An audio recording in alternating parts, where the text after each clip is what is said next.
우리 어차피 100명 더 뽑았으니까 너 나가면은 걔네로 채우면 돼. 오히려 일을 할 줄 아는 사람이 집에 있는데 간호대를 증원한다고 답이 나오는 게 아닌 거죠. 지난 8월, 대한간호협회는 지역간호사 양성을 위한 간호대 증원 내용을 담은 성명문을 발표했습니다. 그러나 간호사들은 근시안적 정책이라며 이를 반대하며 나섰습니다. 사실 이전에도 간호대 증원 정책 아래 신규 간호사의 수는 지난 10여 년간 꾸준히 늘어났습니다. 그러나 간호면허 취득자 대비 활동 간호사의 비율은 여전히 절반 정도. 사실 문제 해결의 초점은 주 간호 인력인 중견 간호사들에게 맞춰줘야 합니다. 결국에 지금 중간연차 없는 게 가장 큰 문제인 거잖아요. 신규를 트레이닝하는 연차가 3년차에서 10년차인데 지금 3년차에서 10년차들이 다 관두고 있는 마당이거든요. 최근에 간호대가 많아지고 2020년도에 졸업한 선생님들만 해도 엄청 많았어요. 100명을 더 뽑았던 거예요. 제가 다녔던 병원만 해도 1944번 선생님, 184번 선생님은 1년차, 2년차인데 가르치기가 좀 그렇잖아요. 그러니까 중간에 남은 선생님들이 이 204번 선생님들을 가르치려면 2대1로 가르쳐야 되는 거예요. 근데 이제 인력이 또 딸리니까 이 선생님들이 총괄자라는 차지 널스를 봐야 되거든요. 근데 또 자기 환자는 또 봐야 돼요. 인턴도 모자라고 이러니까 인턴들의 일도 해야 되고 의사 일도 해야 되고 4, 5인분을 하는 거죠. 신규 간호사들이 들어왔는데 자기가 원하지 않는 부서로 배치가 돼서 저 이 부서 원치 않았고 안 맞는 것 같다, 로테이션 시켜주세요 이렇게 했는데, 이전에는 그래도 그러면 다른 부서로 해줄게 이렇게 해주셨는데, 너 이 부서에서도 적응 못하면 다른 데 가서 어떻게 잘하겠니? 이러면서 우리 어차피 100명 더 뽑았으니까 너 나가면은 걔네로 채우면 돼. 이런 마인드로 끝나는 거예요.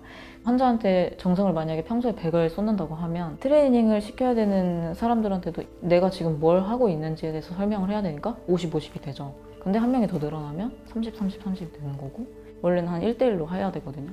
제가 마지막에 본 게 1대2인데 1대3이 되고 4가 되겠죠. 그럼 또 이 사람들은 트레이닝 안 되고 자기는 뭐 하는지도 모르겠고, 그럼 신규 간호사들도 계속 관두겠죠. 그래서 지금 이렇게 간호대를 증원한다고 답이 나오는 게 아닌 거죠. 사직한 이 간호사들이 오히려 일을 할 줄 아는 사람이 집에 있는데 간호대를 증원한다고 답이 나오는 게 아닌 거죠. 제 생각에는.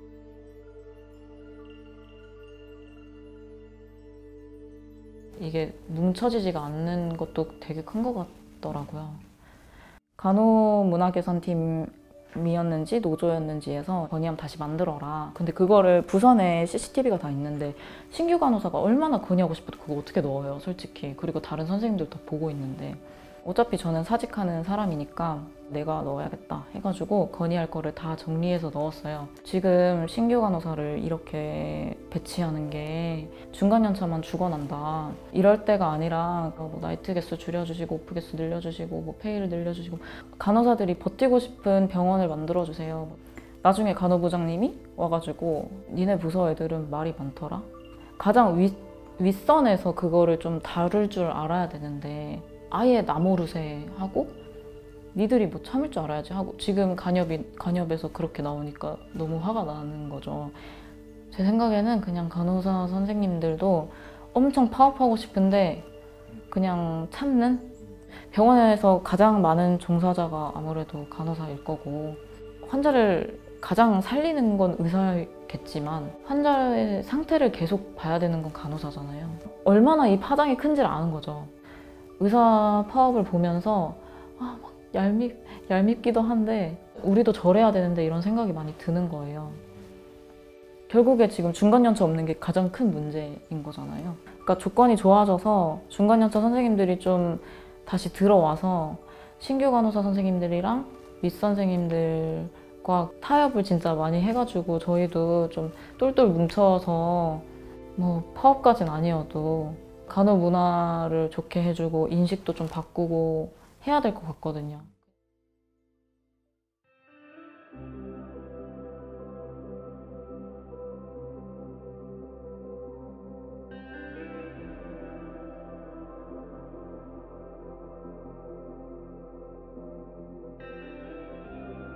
제가 이제 병원에서 일할 때 원래 대구 그 파견 인력으로 가고 싶었는데 사직을 못한 상태여서 못 갔거든요. 근데 그때 이제 코로나19가 막 터지고 있던 상황이어서 제가 다니던 병원에도 이제 뭐 의심 증상 있는 환자들이 막 들어왔었어요. 어쨌든 저희도 위험한 상황이고 무섭잖아요, 저희도. 근데 저희는 보호를 못 받는 거예요. 병원에서 일을 할 때는 제가 이 병원 소속이잖아요. 여기서 나가면 직장을 잃는 건데 거기서는 파견직이고 되게 소중한 인력으로 다뤄지는 게 크죠. 애초부터 방호복을 입고 시작을 하잖아요. 그러니까 제대로 보호도 받고 그리고 체계적으로 돌아가는 것도 있고. 제가 지원서를 봤었는데 지원 동기 이런 건 전혀 없었는데 사람들이 지원하면서 지원 동기가 어떻다, 저는 꼭 하고 싶습니다 이런 거를 꼭 그 칸에다가 꾸역꾸역 썼다고 하더라고요. 참 웃긴 거예요. 병원에서 코로나 환자를 보는 건 정말 싫어하는데 밖에서는 코로나 환자를 보고 싶어 하는 거잖아요. 취업률만 바라보고 이제 취업하는 간호사 선생님들도 있지만 아무래도 나로 인해서 남들이 좋아지는 거를 바라는 사람들이 많아요. 내가 이 세상에서 필요한 사람으로 쓰이고 있구나를 느끼는 거죠. 근데 그거를 병원에서 잃고 있는 간호사들이 진짜 많은 거잖아요. 내가 일을 할 때 소모가 되지 않고 이런 보람이라도 좀 느꼈으면 하는 게 큰 거죠.